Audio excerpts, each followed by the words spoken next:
पास को पानी लगा रहा था, अभी पानी दे रहा था अभी, तो इसलिए अभी से मुबारक के पीछे मेरे कज़न खड़े हैं वो सर, और देख रहे हैं मेरी तरफ से तमाम अहले इस्लाम, तमाम मुसलमानों को, मुसलमान भाइयों को, बहनों को, माओ बहनों को ईद मुबारक। बहुत बहुत दिल की गहराइयों से मिलते हैं अगले वीडियो में, तब तक के लिए अल्लाह हाफिज़।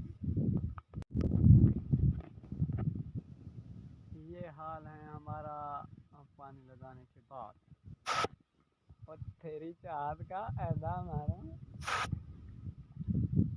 जरा, इसे कहते हैं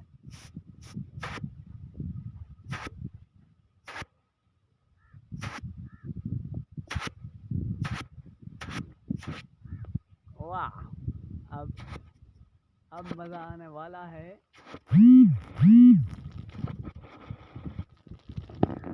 जनाब इसे कहते हैं हमारा मज़ा।